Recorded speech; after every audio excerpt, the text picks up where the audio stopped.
Hidden for almost a century inside a family vault, the Red Book is one of the strangest and most enigmatic works ever written.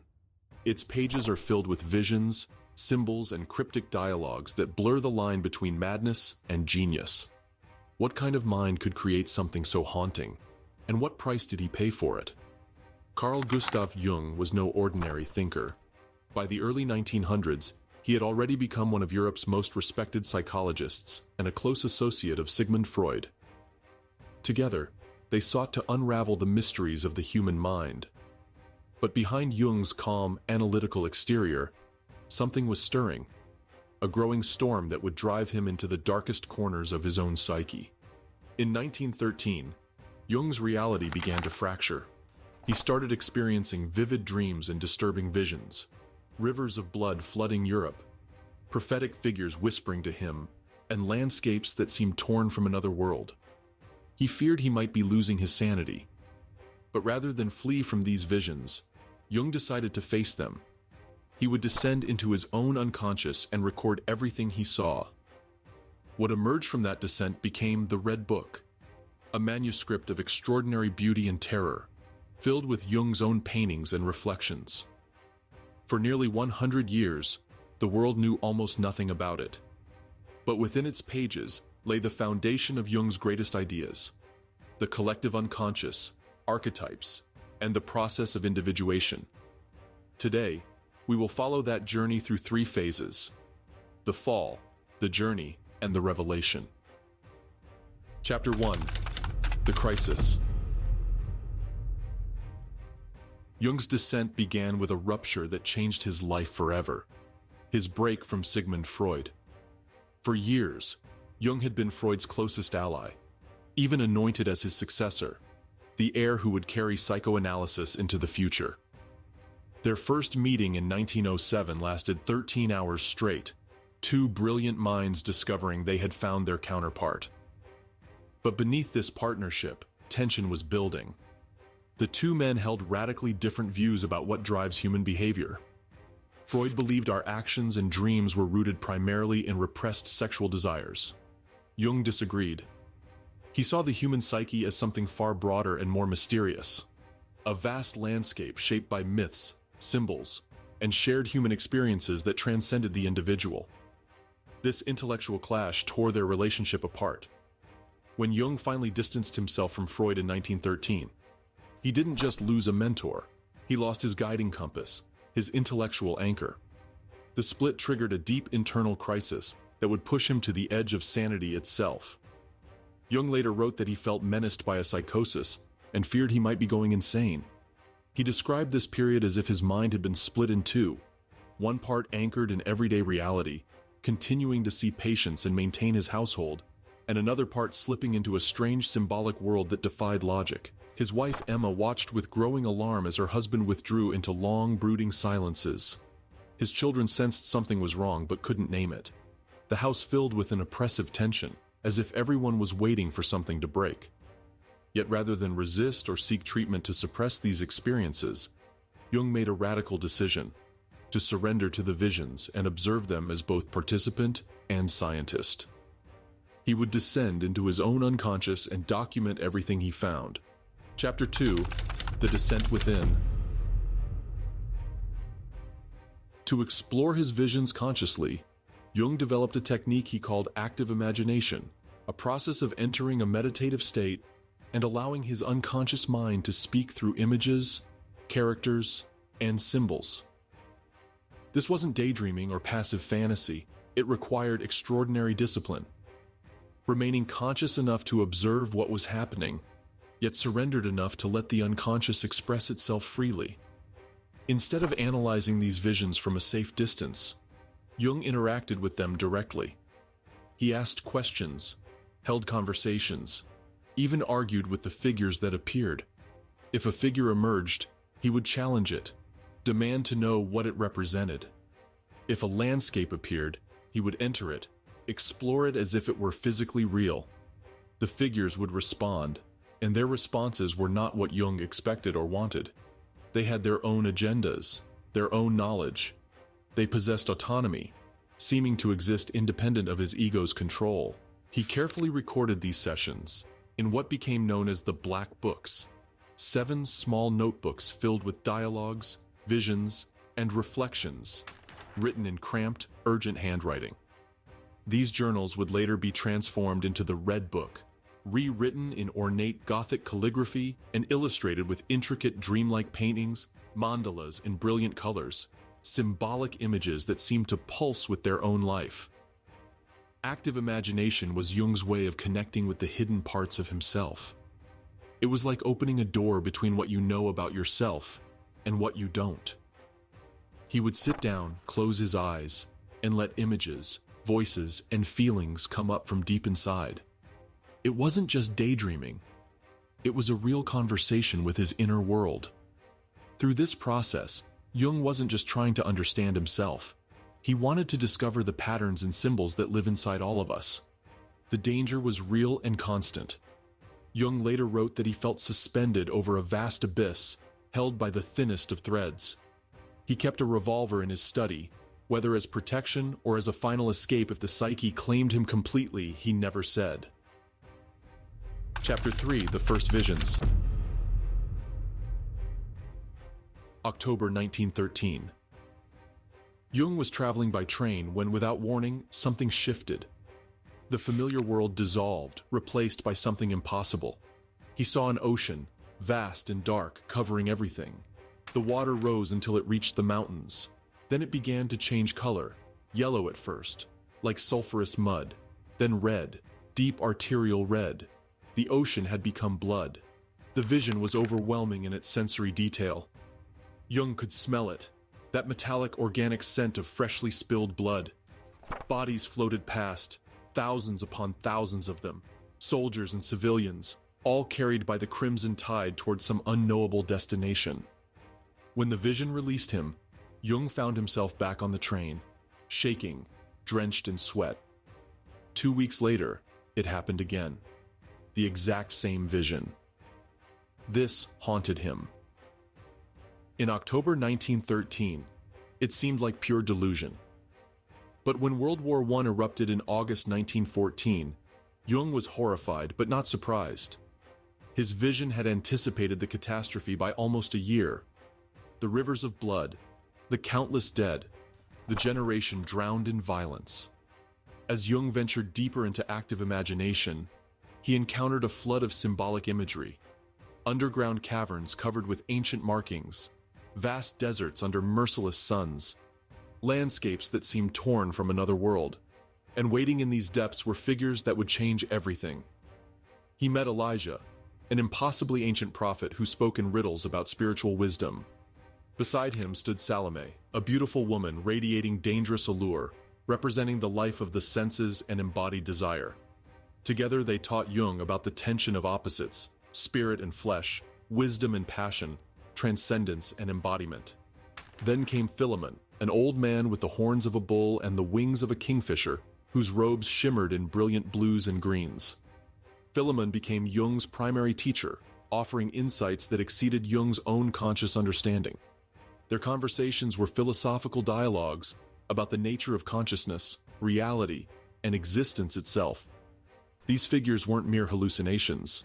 Jung believed they represented archetypes, timeless patterns that exist within the collective unconscious, the deepest layer of the psyche shared by all humanity. This wasn't a repository of personal memories, but of universal psychological structures inherited simply by being human. The wise old man, the hero, the mother, the shadow, the trickster.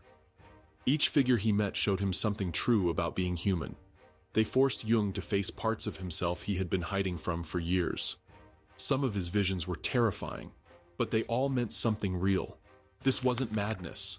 It was his mind breaking him down so it could rebuild him into something whole. By the end of this first phase, Jung had crossed a line. He left the world of logic and reason behind and stepped into something else. A living story was now unfolding inside his mind. Every vision meant something. Every symbol is asked to be understood. Every encounter taught him something he could never have learned from books. But Jung's discoveries weren't written in numbers or scientific formulas. They were written in dreams, myths, and the language of the soul. He had gone into a place that only mystics, shamans, Prophets and madmen had visited before, but he was different. He was going in as a scientist. He was watching, taking notes, looking for patterns. Jung realized something important. The visions weren't chaos. They were steps in a journey, a natural process of growing up on the inside that our modern world had completely forgotten about. The unconscious wasn't trying to destroy him. It was trying to rebuild him. His descent into the unconscious was the beginning of a journey that would change psychology forever. It would transform the way we understand what it means to be human. The fall had shown him how deep he could go. Now Jung would have to learn how to move through that darkness. He had to learn its language, understand what it wanted, and somehow bring its wisdom back up into the light, without letting it consume him. The journey through the underworld had only just begun. Chapter 5. The Descent. When Jung closed his eyes and entered active imagination, the shift was instant. The ordinary world didn't fade away slowly. It just vanished. Something else took its place. Jung described it as falling like physically dropping through layers of reality into a place that exists underneath everything we normally see. The feeling was real, completely real. Wind is rushing past him. His stomach drops. The ground was disappearing beneath him. For a moment there was nothing but darkness and the feeling of falling through endless space. He kept falling toward a ground that never came. Then suddenly, without warning, he would be standing somewhere. A place that felt more solid, more true than the physical world he just left. This wasn't the place Freud talked about. This wasn't just forgotten memories or things Jung had pushed down inside himself. This was something older, something deeper, something strange. These weren't Jung's caves. They belonged to everyone.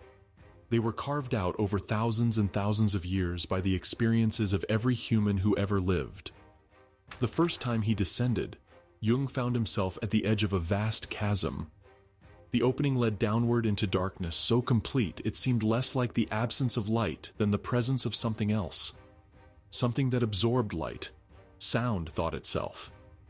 Standing at that edge, every instinct screamed at him to step back, to return to the safety of ordinary consciousness. But Jung had made his choice. He stepped forward and began to fall. The descent seemed to last both seconds and hours. Time lost meaning in this place.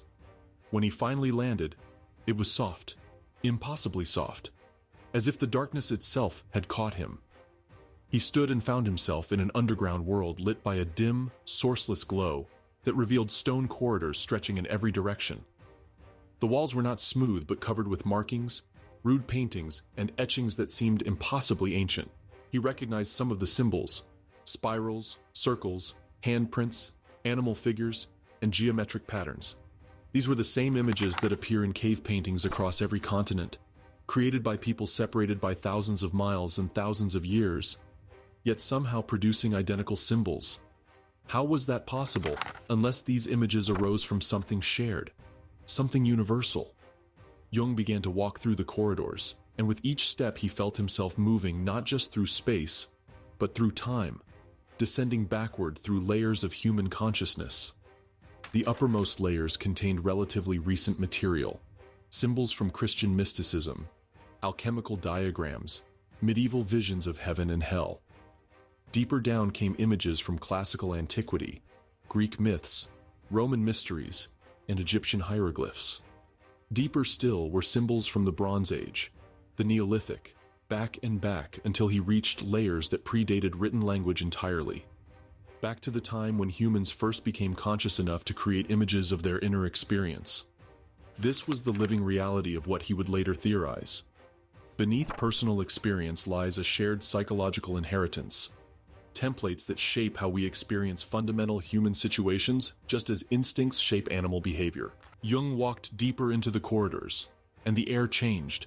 It became thick, heavy, charged with a presence he couldn't name. He was not alone here. This place was not an empty storehouse, but a living ecosystem, populated by entities that had existed long before any individual consciousness that would continue long after. He could sense them moving in the darkness beyond his vision, figures, presences, forces that were aware of him just as he was aware of them. They were watching him, measuring him, deciding whether this intruder from the world of consciousness deserved to proceed deeper or should be driven back to the surface. The sensation was overwhelming.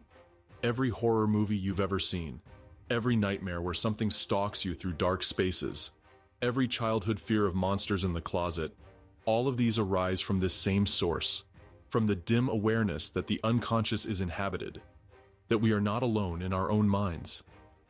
Jung pushed forward. The corridor began to slope downward more steeply.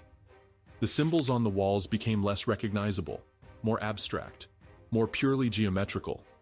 He had passed beyond the layer of human experience into something that predated humanity itself, patterns that life had been using to organize itself since before our species evolved consciousness. Then, ahead in the darkness, he saw it, a faint red glow, pulsing rhythmically like a heartbeat. The light grew stronger as he approached. The narrow corridor opened into an enormous cavern, and what he saw there transformed his understanding of everything. Chapter 6. The Underworld Revealed. The cavern was vast beyond measuring, its ceiling lost in darkness, its far walls invisible in the distance. Strange luminous formations grew from the floor and ceiling, not stalactites and stalagmites, but crystalline structures that pulsed with an inner light, casting shifting shadows across ancient stone. Jung understood immediately that he had reached a threshold. This was the boundary between the personal unconscious, the repository of forgotten memories and repressed experiences unique to each individual, and something far more primordial. He was standing at the entrance to what he would later call the collective unconscious, the deepest layer of the psyche shared by all humanity. The air hummed with energy. He could feel presences gathering around him, drawn by his intrusion into their realm. These were not ghosts or spirits in any supernatural sense. They were psychological realities, patterns, and potentials built into the human psyche through millions of years of evolution. But experienced directly, in this state of consciousness, they felt utterly real, possessed of their own intelligence and purpose. When World War I broke out in August 1914, Jung wasn't surprised. His vision had warned him a year before. The blood ocean he saw became real. Millions died. But Jung understood something deeper now. The vision wasn't just predicting the future. It was showing him that big disasters in the world send ripples into our minds before they actually happen. The psyche feels what's coming. This is what he would later call synchronicity, meaningful coincidences that cannot be explained by ordinary cause and effect, moments when inner and outer events mirror each other with impossible precision. The blood river was synchronistic. Jung's inner vision and the external catastrophe emerged from the same source, from patterns in the collective unconscious that were moving toward expression in both individual psyches and the collective life of nations. Standing in that cavern, Jung understood that he had stumbled onto something that Western science had been denying for centuries. The psyche and the world interpenetrate. What happens in the depths eventually surfaces. Consciousness and unconsciousness, mind and matter, are not separate substances, but poles of a single reality that we've artificially divided. Chapter 7. The Cave and the Red Stone. Deeper still, Jung descended, following pathways that twisted through the rock, corridors that seemed to lead simultaneously down and inward, as if depth and interiority were somehow the same direction. The quality of darkness changed again. This wasn't the absolute blackness of the upper regions, but a darkness that seemed pregnant with potential, heavy with unmanifested possibility. Then the corridor opened into a small, perfectly circular chamber, and Jung stopped. The space was different from everything he had encountered so far. Not vast and overwhelming, but intimate, contained, almost womb-like. And in its exact center, resting on a smooth stone pedestal, was a red stone about the size of a human heart. The stone glowed from within, pulsing with its own light, and Jung felt drawn toward it with an almost physical intensity, as if a cord connected his chest to the stone and was being slowly pulled tight. This wasn't curiosity. This was recognition. This was encountering something essential, something he had been searching for without knowing he was searching. As he reached toward it, The stone's surface rippled like liquid. A crack appeared, widened, and from inside the stone emerged a scarab beetle, its shell iridescent, catching the red light and throwing back greens and blues and golds that shouldn't exist in this place of shadows. The beetle crawled onto Jung's outstretched hand, and the moment it touched his skin, he felt a surge of energy so intense it was almost painful. Life itself, pure and undiluted, flowed into him from this tiny creature that had been born from stone. The sensation was overwhelming, joy and terror mixed. The ecstasy of absolute vitality combined with the horror of being fully alive, fully present, fully aware of existence. Jung would spend years trying to understand this vision. Eventually he recognized it as an alchemical symbol, but alchemy in its true sense, not the crude medieval attempts to turn lead into gold. Real alchemy was never about physical transformation.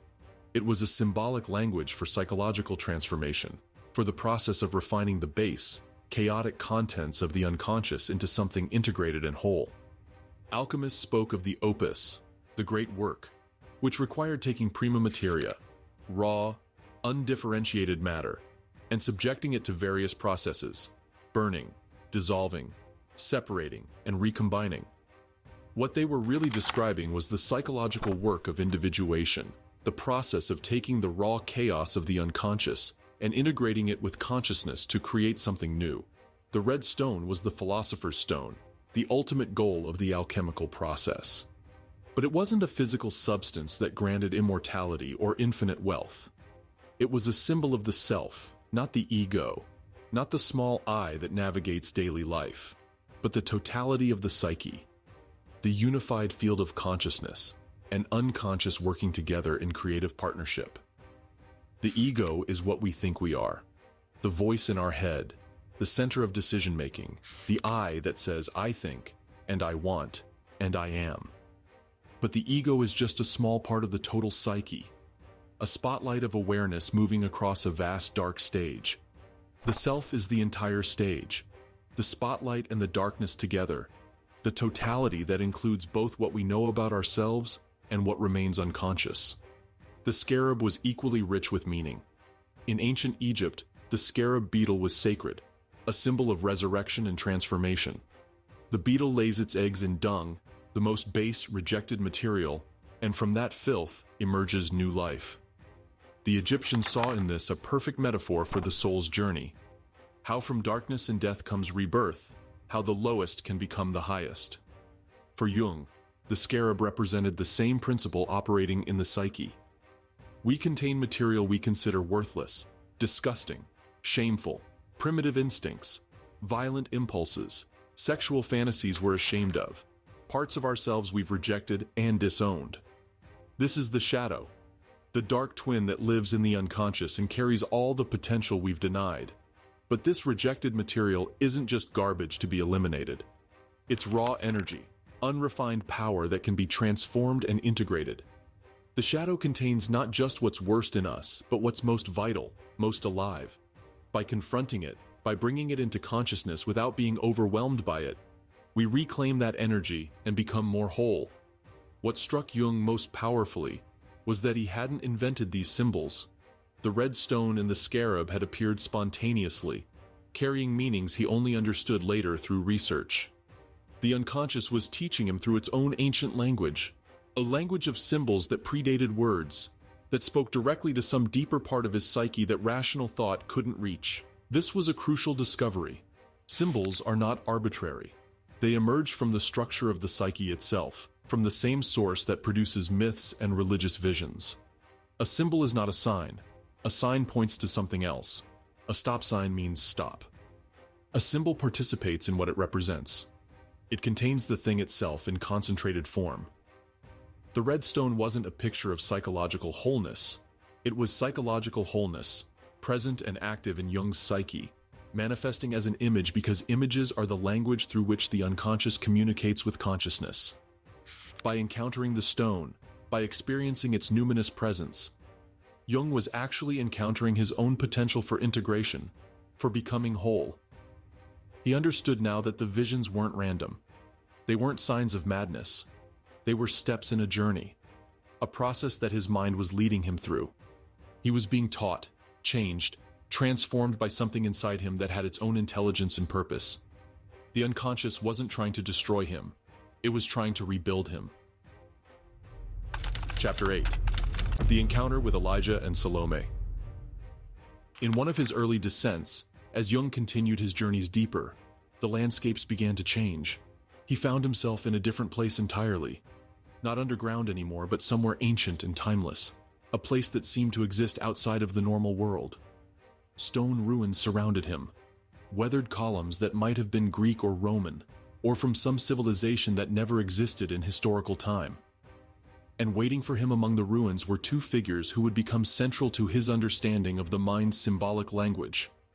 The first was an old man, impossibly ancient, with a white beard that flowed to his waist and eyes that contained depths of accumulated wisdom. He introduced himself as Elijah, the prophet from the Hebrew Bible, the one who was taken up to heaven in a chariot of fire, who never died, but was translated directly into another realm of existence. Jung knew immediately this wasn't the historical Elijah. This was an archetype, a universal pattern of human experience wearing the costume of a biblical prophet, because that was a language Jung's consciousness could understand. The figure represented the Senex, the wise old man who appears in myths and fairy tales across every culture: Merlin, Gandalf, Odin, the hermit in the cave who gives the hero crucial knowledge. Beside Elijah stood a young woman of extraordinary beauty, dark-haired and sensuous, her presence radiating a kind of dangerous allure. She introduced herself as Salome, the name carrying echoes of the biblical story where she danced for King Herod and demanded John the Baptist's head as reward. But like Elijah, this wasn't the historical Salome. This was the archetype of the anima, the feminine principle in a man's psyche. The pairing disturbed Jung deeply. Why would these two appear together? What possible connection existed between the ancient prophet of wisdom and the young temptress of desire? They seemed like opposites, incompatible, yet they were inseparable, always appearing as a pair. Through their dialogues, Jung began to understand. Elijah represented logos, the principle of rational order, spiritual wisdom, and detached contemplation. He was intellect without passion, spirit without body, wisdom without vitality. Salome represented eros, the principle of relationship, embodied desire, the force that connects and binds and draws things together. She was passion without wisdom, body without spirit, vitality without direction. Neither was complete without the other. Elijah's wisdom was sterile, dead, frozen in abstract principles that had no connection to lived experience. Salome's passion was blind, chaotic, and destructive when not guided by understanding. Together they formed a complementary pair, a syzygy, another term Jung would adopt to describe the pairing of opposites that creates wholeness. But the most disturbing moment came when Salome told Jung she loved him. The declaration shocked him to his core. How could an autonomous figure within his own psyche declare love for him? What did that even mean? Was she saying that the feminine principle in his own soul loved the conscious ego? Or was this a warning that he was in danger of being seduced by his own unconscious, of falling in love with the symbolic realm, and losing his connection to external reality? The conversations with Elijah and Salome were often maddening. Jung would ask direct questions and receive cryptic responses. He would demand explanations and be told stories instead. He would try to control the dialogue and find that the figures refused to cooperate, that they had their own agendas that didn't align with his conscious intentions. This was another crucial lesson. The unconscious cannot be controlled. It can only be related to, dialogued with, and respected as a partner that has its own wisdom and its own purposes. The ego's job is not to dominate the unconscious, but to establish a relationship with it, to create a channel of communication between consciousness and the deeper layers of the psyche. Elijah taught Jung about the life of the spirit, about sacrifice and renunciation, about the need to let go of worldly attachments to reach higher understanding. But his teaching was cold, abstract, disconnected from the messy reality of embodied existence. Salome countered with the life of the senses, with pleasure and desire, and the pull of earthly existence. But her teaching was dangerous, seductive, threatening to pull Jung down into identification with the body and its appetites.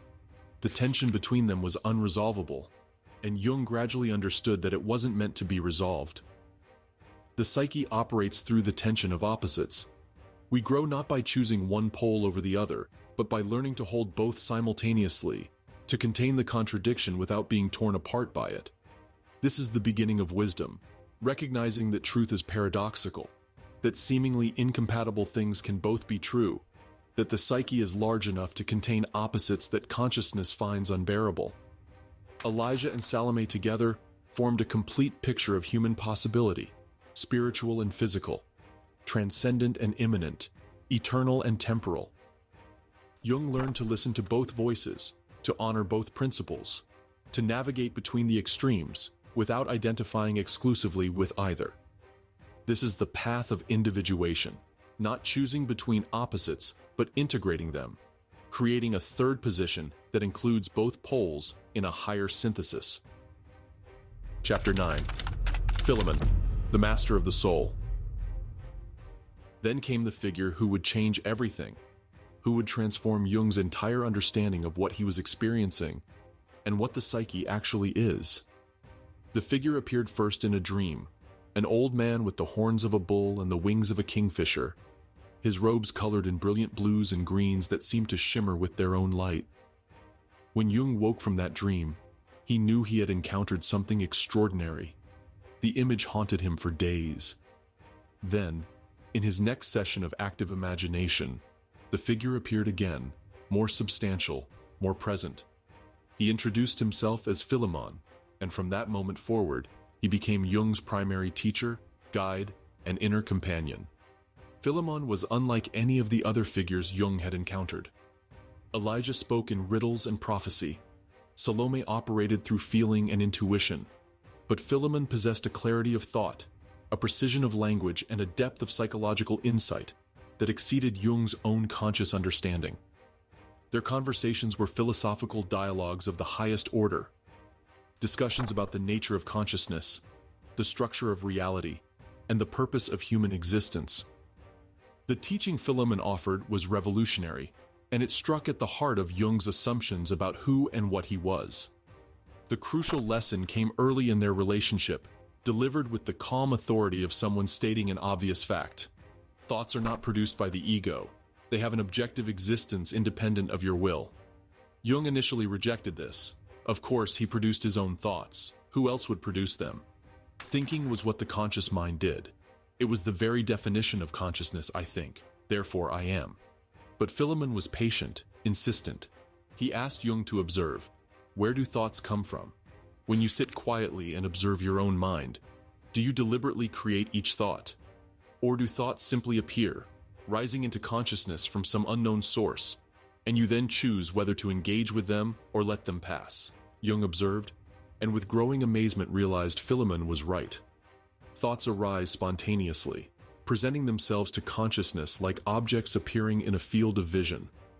The ego doesn't create them, it receives them, focuses attention on some and ignores others, develops some and discards others.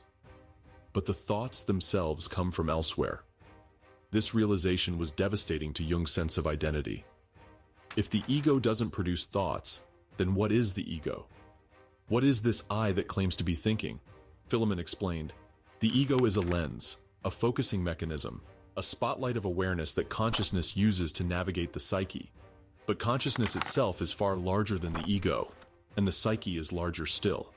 The ego is like a rider on a horse, Philemon explained. The rider believes he controls the horse, makes all the decisions about where to go and how fast. But the horse has its own instincts, its own wisdom about the terrain, its own needs and desires. A skilled rider learns to work with the horse, to establish a partnership where both contribute their strengths. An unskilled rider tries to dominate the horse completely and ends up exhausted, frustrated, or thrown. The ego's relationship to the psyche is the same.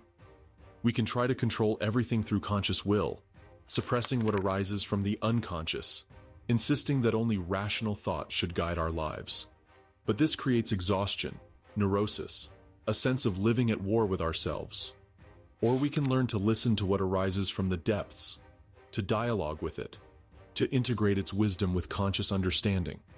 Philemon represented what Jung would later call the self, not the individual ego, but the totality of the psyche, the organizing principle that orchestrates both consciousness and unconsciousness in service of some larger purpose. The self is both the goal of development and the guide along the path. It's already present, already complete, but it takes a lifetime to unfold its potential fully. Jung was so affected by Philemon that the figure became a constant presence in his life. He painted Philemon's image on the wall of his tower at Bollingen, the private retreat he built by the lake where he could work undisturbed.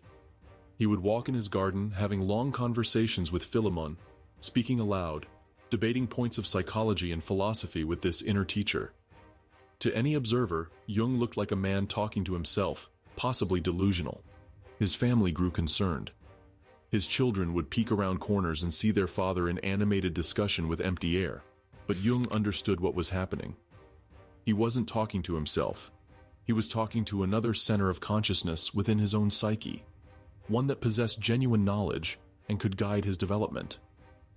The relationship with Philemon marked a crucial shift in Jung's descent.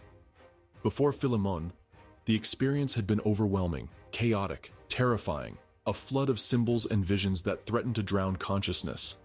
After Philemon, the chaos began to organize itself. The symbols revealed their meaning. The visions arranged themselves into patterns and sequences. Jung was no longer just enduring the experience, he was learning from it. Philemon taught Jung to trust the psyche's intelligence. The unconscious has its own purposes, its own developmental trajectory toward wholeness. When we experience a psychological crisis, when the familiar structures of personality begin to dissolve, this isn't random chaos or meaningless suffering.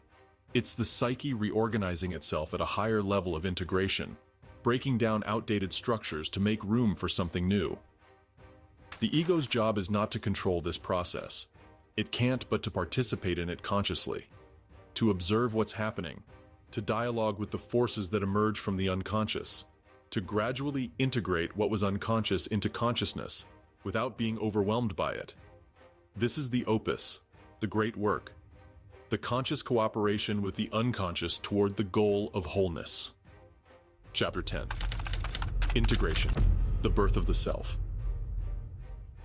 By 1918, something fundamental had shifted in Jung's inner landscape. The overwhelming chaos of the first years had given way to something more ordered, more integrated, more purposeful. The visions continued, but no longer threatened to destroy him. He had learned their language, understood their purpose, and established a working relationship with the forces that inhabited the depths. Jung recognized that he had undergone and was still undergoing a natural developmental process built into the structure of the human psyche itself. This wasn't madness, it's a breakdown. It was maturation, the second half of psychological development, that Western culture had largely forgotten existed. He called this process individuation, and it would become the cornerstone of his psychology. Individuation is the lifelong journey toward becoming who you actually are rather than who you were conditioned to be, toward integrating the conscious and unconscious aspects of your personality into a functional whole that Jung called the self. The process has stages, predictable patterns that appear across cultures and throughout history and myths, religious texts, and alchemical treatises. Jung was living through these stages directly, experiencing what had previously existed only as symbolic descriptions. The first stage involves ego development, building a strong functional conscious personality that can navigate the external world effectively. This is the work of childhood and early adulthood, establishing identity, developing competence, learning social roles, creating the persona, the social mask we present to the world. Most people stop here. They spend their entire lives maintaining and defending the ego structure they've built, protecting the identity they've established, playing the roles society expects. This works well enough for the first half of life, when our energy is directed outward toward achievement, relationships, and building a place in the world. But around midlife, something changes. The persona that once fit begins to feel constrictive.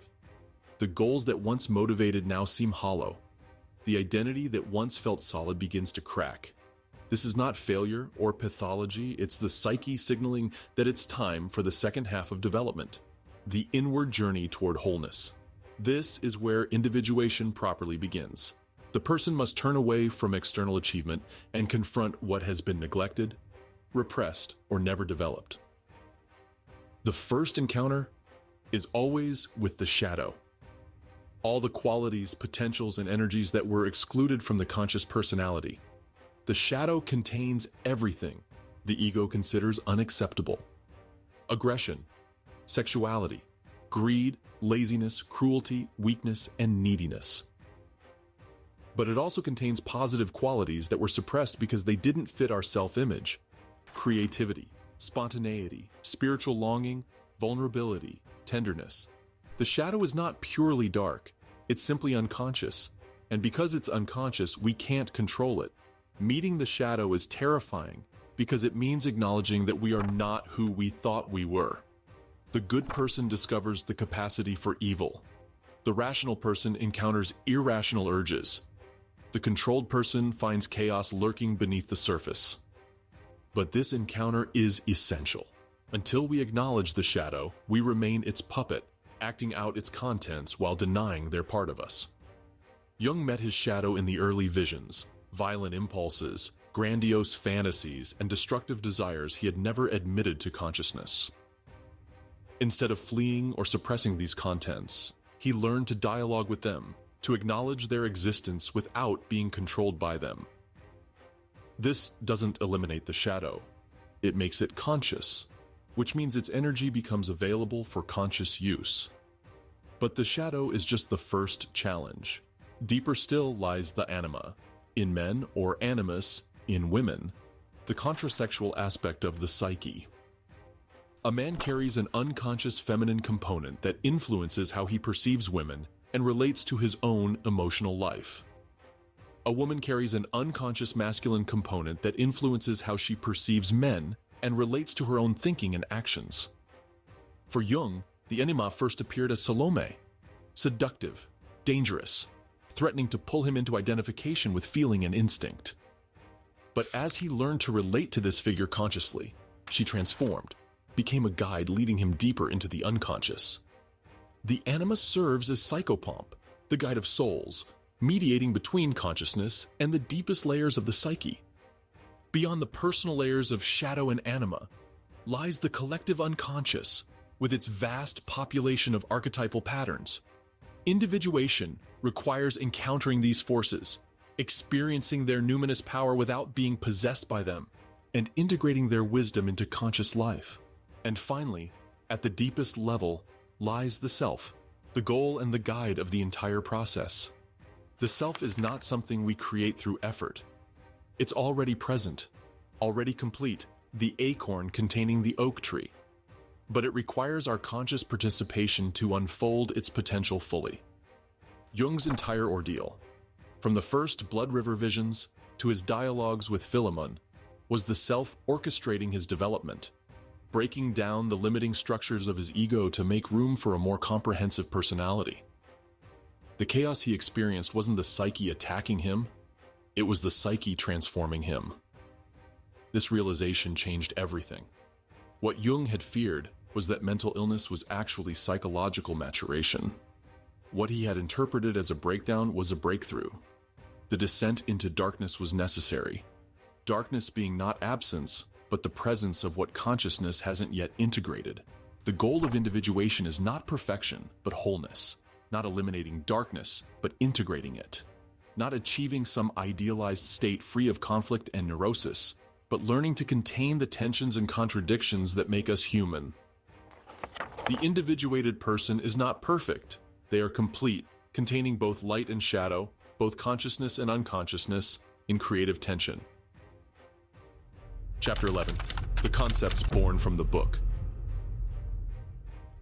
For the rest of his life, Jung would work to translate what he experienced during those intense years into language that others could understand. Every major concept in his psychology, every idea that made him famous, Every theory that influenced psychotherapy, spirituality, art, and culture originated in the Red Book. What emerged from his direct experience became the theoretical framework of analytical psychology, the collective unconscious. Jung had explored this as lived territory, not abstract theory. In his visions, he found himself in landscapes he had never studied, encountering symbols that appeared in myths from cultures he knew nothing about. Think of it this way. Newborn humans don't enter the world as blank slates. They arrive with built-in templates, an instinct to suckle, to cry when distressed, to recognize faces, to fear falling, to seek attachment. These aren't learned, they're innate. The collective unconscious is the psychological equivalent, innate patterns that shape how we experience and respond to fundamental human situations. Archetypes. These emerged as living forces Jung encountered directly. The wise old man appeared as Elijah and Philemon. The anima appeared as Salome. The hero's journey unfolded in his own descent and return. An archetype is not a specific image but a pattern, a form without content that gets filled differently in different cultures and time periods. The Great Mother archetype might appear as Mary in Christian culture, Isis in Egyptian culture, Kuan Yin in Buddhist culture in different images, but the same underlying pattern. The shadow. Jung confronted aspects of himself he had disowned, his repressed aggression, his grandiosity, his capacity for cruelty. Instead of fleeing these encounters, he learned to dialogue with them, to acknowledge that these elements were part of his psyche without being controlled by them. The anima and animus. The contra-sexual components of the psyche arose directly from his relationships with Salome and other feminine figures in his visions. Jung realized that every person contains both masculine and feminine psychological qualities, and maturity requires integrating both rather than identifying exclusively with one gender role. Synchronicity, meaningful coincidences that cannot be explained by ordinary cause and effect, became central to Jung's worldview because of experiences like the Blood River vision that preceded World War I by almost a year. These events suggested that psyche and world are not as separate as we assume, that they participate in a deeper pattern of connection that science has no language to describe. The mandala, the circular symbol of wholeness that appears in religious art worldwide, became personally significant during the years of the Red Book. Jung found himself spontaneously drawing circular designs, each one representing his psychological state at that moment.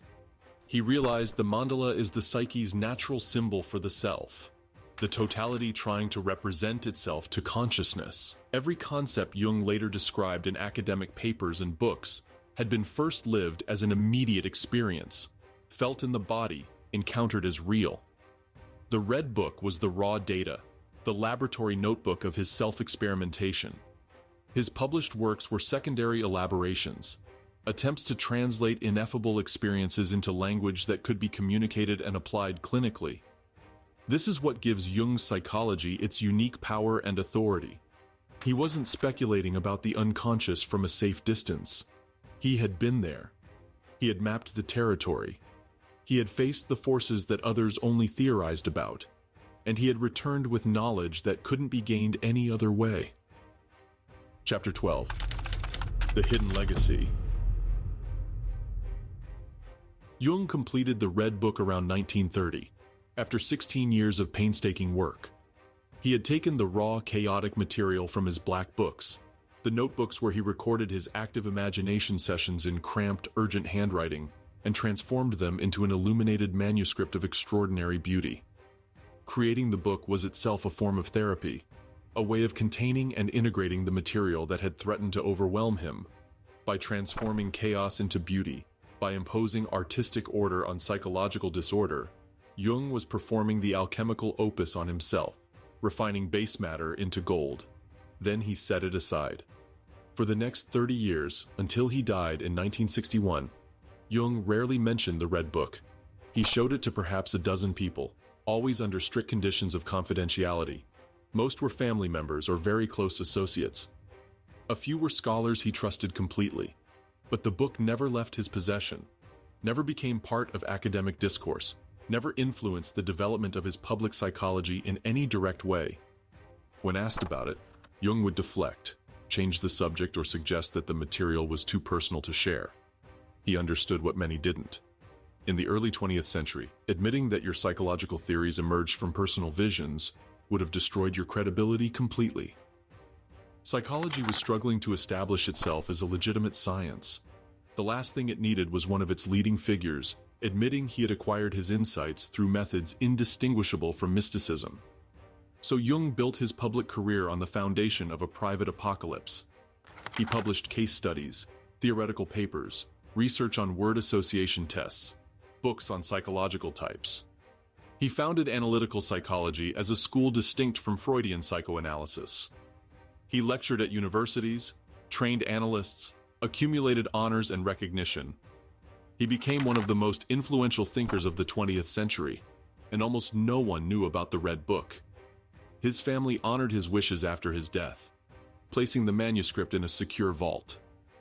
For decades, Jungian psychology was taught and practiced without knowledge of its source material, like trying to understand Christianity without reading the Gospels. Then, in the early 2000s, Jung's heirs began to reconsider. The psychological landscape had changed.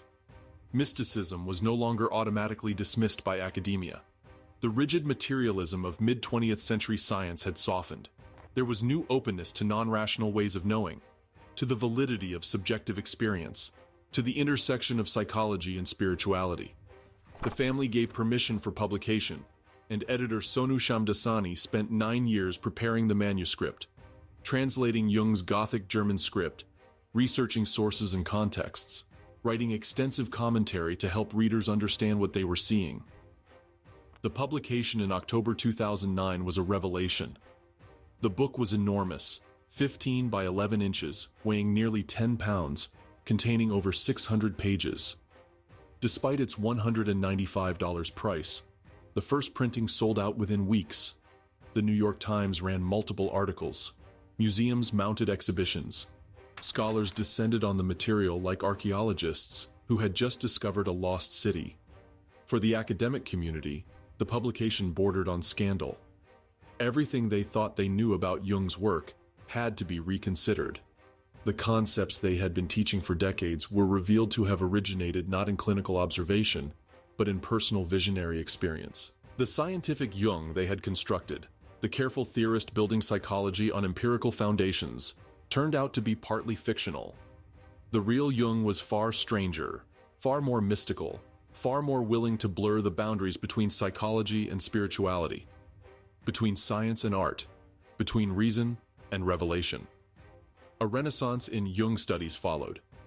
Researchers reread his entire corpus in light of the Red Book, finding references and connections they had previously missed. The timeline of his theoretical development had to be revised. Concepts that seemed to appear suddenly in his published works could now be traced back to specific experiences in the Red Book. But the book's significance extends beyond academic debates. The Red Book offers something rare and invaluable: a detailed map of psychological transformation created by someone who actually completed the journey. This is not theory or speculation, but first-hand testimony from the depths. Jung descended into his own unconscious with no guidebook, no teacher, no guarantee he would survive the process intact. He faced forces that could have destroyed him, that do destroy many who venture into the same territory unprepared. He documented every step of the journey with obsessive detail, recording not just what happened but how it felt, what it meant, what he learned. The result is a manual for anyone brave enough to undertake their own descent. It teaches that the psyche has depths we rarely access in ordinary consciousness, that beneath the surface lies a vast, living realm populated by forces that are older and wiser than the ego. That psychological transformation requires dying to who you thought you were in order to become who you actually are. It teaches that what we call madness and what we call enlightenment exist on a continuum, distinguished not by content but by consciousness. The same visions that overwhelm and destroy one person can teach and transform another. The difference lies in the ability to maintain awareness during the experience, to observe what's happening without being completely possessed by it. Most importantly, the Red Book teaches that the unconscious is not an enemy to be suppressed or feared. but a partner in the lifelong work of becoming fully human. It has its own intelligence, its own purposes, its own trajectory toward wholeness. The ego's job is not to control the unconscious, but to establish a conscious relationship with it, to create a dialogue between the known and the unknown parts of ourselves. The book remains an enigma, a text that resists simple interpretation. It cannot be read like an ordinary book, absorbed once and then understood. It must be experienced, meditated upon, and allowed to work on the reader at levels deeper than intellectual comprehension. Different passages become relevant at different stages of life, as if the book reveals itself gradually to those ready to receive its teachings. For some, the Red Book is simply a historical curiosity, an interesting window into the mind of a great thinker during a period of personal crisis. For others, it's something more, a sacred text in the truest sense, a guidebook for the soul's journey into its own depths. Jung's message, encoded in symbol and vision and cryptic dialogue, is both warning and invitation.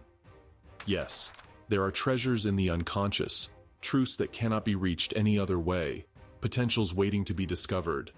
But the journey is dangerous. It will cost you everything you think you are. It requires dying to the known to be reborn into something larger, more complete, more fully alive. Not everyone needs to make this journey. Many can live fulfilling lives without ever descending into the depths. But for those who hear the call, for those who sense that the life they're living is too small for the soul they're carrying, the Red Book stands as proof that the journey is possible, that others have walked this path before, and that on the far side of dissolution lies not madness but transformation. The psyche has its own wisdom, its own trajectory toward wholeness. Our task is not to control it, but to cooperate with it, to participate consciously in the process of becoming who we were always meant to be. This is Jung's legacy, hidden for a century but finally revealed. The map of a journey every human must eventually undertake. The path from who we think we are to who we actually are. The descent into darkness that leads, if we're brave enough to complete it, to the light of our own integrated soul.